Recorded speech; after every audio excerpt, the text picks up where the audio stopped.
Objective of government budget को discuss करने के बाद हमारा नेक्स्ट टॉपिक आता है कि कंपोनेंट्स ऑफ बजट में बजट बनता किन बातों से है। बजट में दो मेन फीचर्स होते हैं, revenue budget and capital budget. What do you mean by revenue budget? Revenue budget का मतलब है हमारा सोर्स ऑफ इनकम और उस इनकम को जनरेट करने के लिए करे हुए एक्सपेंडिचर। तो यहाँ पे दो पार्ट में डिवाइड हो जाता है आपका revenue budget, revenue receipt and revenue expenditure. Where revenue receipt means day to day operation से, इंपोर्ट से, एक्सपोर्ट से, डेवलपमेंट से, टैक्स से क्या क्या अर्न कर सकते हैं और इन चीजों को अर्न करने के लिए आपको जो खर्चे करने पड़ते हैं, जैसे सैलरी देनी पड़ती है, रेंट देने पड़ते हैं, इन्वेस्टमेंट करनी पड़ती है, तो वो किस तरीके के खर्चे होते हैं वो हमारे रेवेन्यू एक्सपेंडिचर्स कहलाते हैं।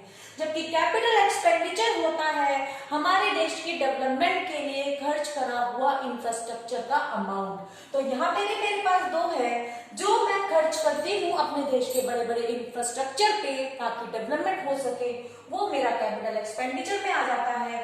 और उन बड़े बड़े इंफ्रास्ट्रक्चर पे खर्च करी हुई चीजों से जो मेरा सोर्स ऑफ इनकम जनरेट होता है वो मेरा कैपिटल रिसीट कहलाता है।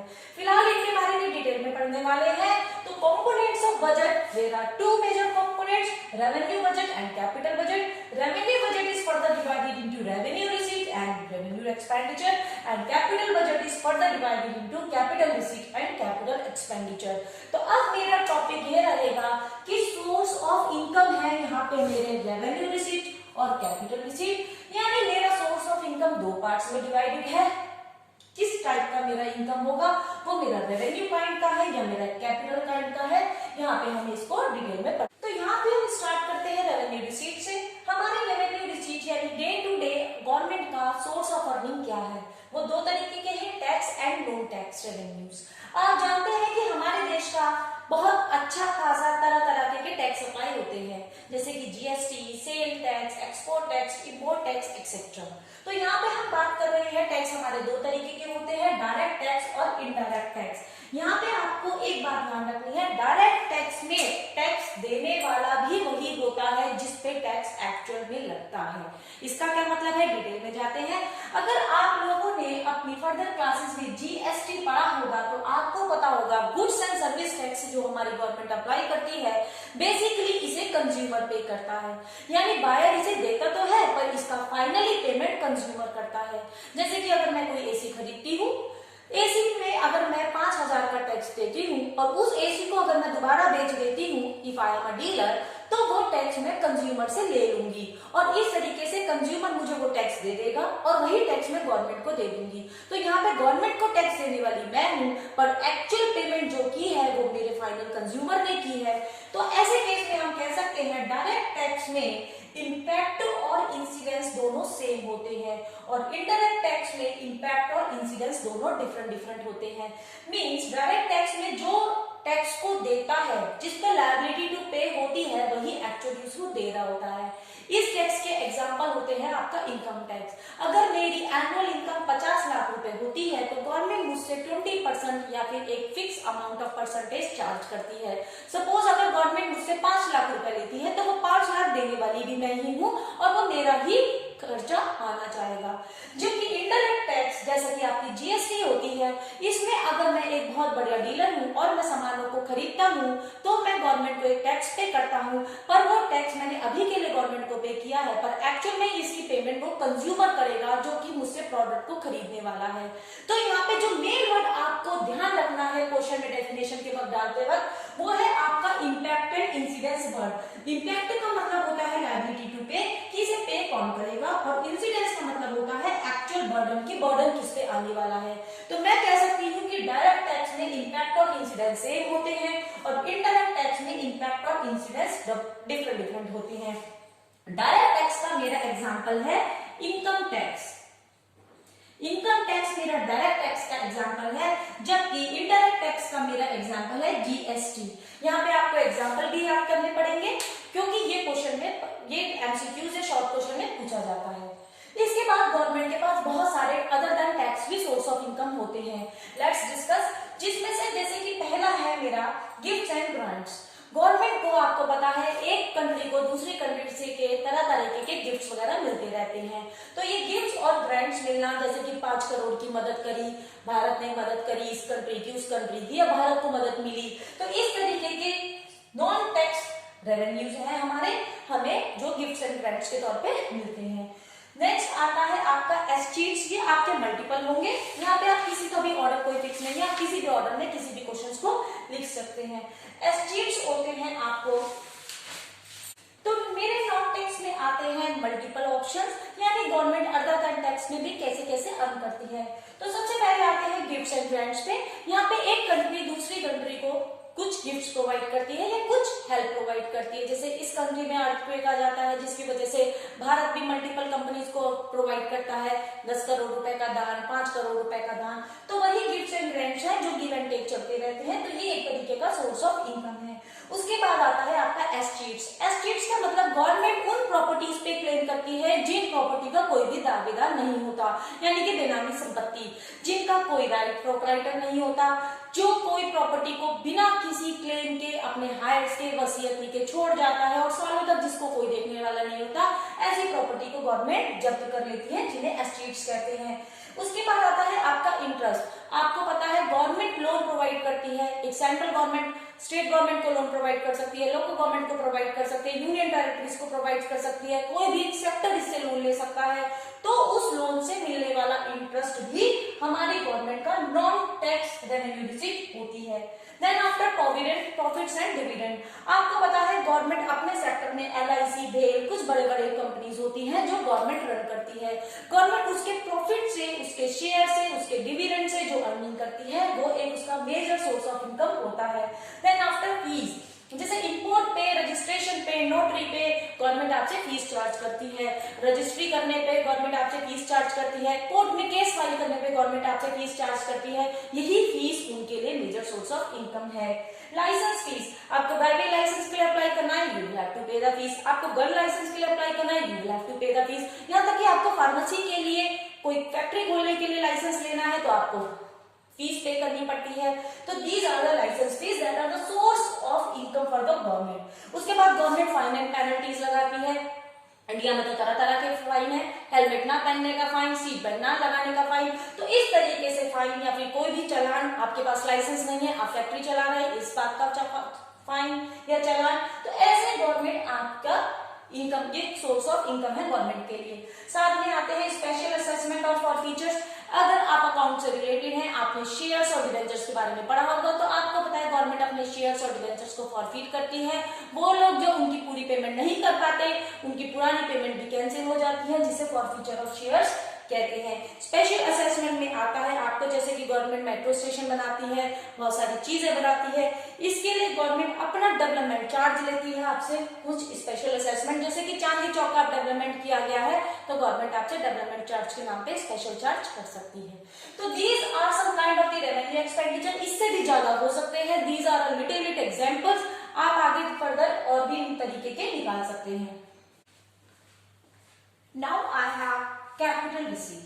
कैपिटल रिसीट्स या कैपिटल एक्सपेंडिचर की यहाँ पे एक खास बात होती है, ईदर क्रिएट लायबिलिटी और रिड्यूस एसेट। यानी कि कैपिटल रिसीट के वक्त, यानी कि आपका जो पेमेंट आएगी, या तो वो आपको लायबिलिटी दे जाएगी यानी उधारी देके जाएगी, या फिर आपकी एसेट कम हो जाएगी यानी कोई आपकी एसेट बिक जाएगी।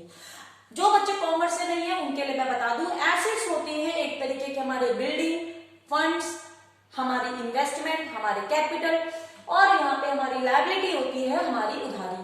यानी कि कैपिटल रिसीट में मैं कह सकती हूँ या तो मैं किसी तरीके का उधार लूंगी या फिर मैं कोई अपना पोर्शन ऑफ लैंड बेचने वाली हूँ। तो यहाँ पे मेरे पास 3 बेसिक पॉइंट्स आते हैं, जिसमें फर्स्ट है मेरा बोरोइंग। बोरोइंग का मतलब मुझे उधार लेना है, तो उधार ले रहे हैं तो ऑब्वियसली मेरी लायबिलिटी बढ़ रही है, तो यहाँ पे मेरा ये पॉइंट सेटिस्फाई हो जाता है कि अगर मेरी लायबिलिटी बढ़ रही है तो वो मेरा कैपिटल रिसीट है। अब यहाँ पे क्वेश्चन आता है, गवर्नमेंट किससे उधार लेगी? गवर्नमेंट उधार लेती है RBI से। ओपन मार्केट ऑपरेशन के अंडर वो वहां से भी उधार उठाती है कि अगर मुझे थोड़ा सा उधार चाहिए, इन केस अगर मैंने नहीं लिया तो मेरी सिक्योरिटीज आप बेच सकते हैं, जैसा कि आपने चैप्टर बैंकिंग में पढ़ा था। उसके बाद IMF, इंटरनेशनल मॉनेटरी फंड, जो कि हर देश को लोन प्रोवाइड करता है। साथ में वर्ल्ड बैंक, वर्ल्ड बैंक आपके देश कॉमन बैंक होता है, इससे कोई भी कंट्री उधार ले सकती है। तो इस तरीके की उधारी लेने से जो फंड अरेंज होते हैं वो फंड मेरे कैपिटल रिसीट्स कहलाते हैं। Then after recovery of loan, दूसरा ऑप्शन गवर्नमेंट के पास ये भी होता है कि उसके पास पैसा आ गया क्योंकि उसके लोन की रिकवरी हो गई। दैट्स मीन्स कि उसने कभी किसी को लोन दिया था और उसने अब लोन वापस दे दिया है। जैसे कि मैंने बताया था, गवर्नमेंट किसको लोन देती है, गवर्नमेंट स्टेट गवर्नमेंट को लोन दे सकती है, यूनिटरी टेरिटरीज को लोन दे सकती है, किसी पब्लिक या प्राइवेट सेक्टर को लोन दे सकती है, किसी कंपनी को लोन दे सकती है। तो गवर्नमेंट जब अपने लोन को रिकवर करती है, अपने लोन को दोबारा पाती है, तो वो भी उसके लिए सोर्स ऑफ इनकम बनता है। पर यहाँ पे ये सोर्स ऑफ इनकम आपका कैपिटल रिसीट कहलाता है। उसके बाद आते हैं आपके अदर रिसीट्स में disinvestment and small saving. Disinvestment का मतलब होता है गवर्नमेंट अपने पब्लिक सेक्टर यूनिट्स को, शेयर्स को बेच रही है, यानी कि अपने शेयर्स को गवर्नमेंट बेच के प्राइवेट लोगों को बेचे जा रही है, यानी अपने लैंड के टुकड़े को एक तरीके से बेचना। यहाँ पे गवर्नमेंट अपने शेयर को कम करती रहती है, फंड्स कलेक्ट करती रहती है। स्मॉल सेविंग में आते हैं आपके NSC, KVP etcetera. NSC means national saving certificate, KVP किसान विकास पत्र, ये पोस्ट ऑफिस में चलने वाली स्कीम है। इसके अंदर कोई भी सिटीजन जाके अपना अमाउंट पे डिपॉजिट करा सकता है, गवर्नमेंट उसको एक फिक्स रेट ऑफ इंटरेस्ट देती है। वो fix rate of interest government basically as a loan use कर रही होती है, यानी आप गवर्नमेंट को लोन प्रोवाइड कर रहे हैं, गवर्नमेंट आपसे लोन ले रही है 5%, 6% या जो भी प्रिवेलिंग रेट ऑफ इंटरेस्ट होता है उसके ऊपर। यहाँ पे जो सबसे इंपॉर्टेंट फीचर होता है कैपिटल बजट का, वो ध्यान रखने वाली बात है, ये दीज आर नॉन रिकरिंग, यानी ये काम रोज रोज नहीं होते। जैसे टैक्स रोज रोज लगता है, सब्सिडीज दी जाती है तो रोज रोज दी जाती है, रेवेन्यू, ये जितने भी ऑप्शन है ये बार बार रोज रोज लगातार होते हैं, जबकि दीज आर नॉन रिकरिंग, यानी कि लोन बार बार नहीं दिया जाएगा। रिकवरी ऑफ लोन भी रोज या फिर मंथली बेस या एनुअल बेस पे नहीं होगी, या फिर डिसइन्वेस्टमेंट भी बार बार नहीं होगी। ये सालों का प्रोसेस है, 5 साल, 6 साल, 10 साल, जैसा कि गवर्नमेंट को नीड होती है उसके अकॉर्डिंगली गवर्नमेंट इसे करना पसंद करती है। Then after my capital expenditure, तो यहाँ पे मेरा कैपिटल एक्सपेंडिचर क्या है, बिल्कुल just opposite of capital receipt, यानी यहाँ पे होने वाले खर्चे या तो मेरी एसेट खरीदने के लिए किए जा रहे हैं या फिर लायबिलिटी को चुकाने के लिए। मान लीजिए गवर्नमेंट आके एनएससी, केवीपी इन सब की पेमेंट करती है, तो गवर्नमेंट के लिए एक तरीके का कैपिटल एक्सपेंडिचर है, गवर्नमेंट अपना लोन उतार रही है। या फिर गवर्नमेंट ने जो शेयर कभी आपको बेचे थे, गवर्नमेंट उसे दोबारा खरीद रही है, तो गवर्नमेंट अपने एसेट्स बढ़ा रही है। ऐसे में करे हुए खर्चे आपके कैपिटल एक्सपेंडिचर कहलाएंगे।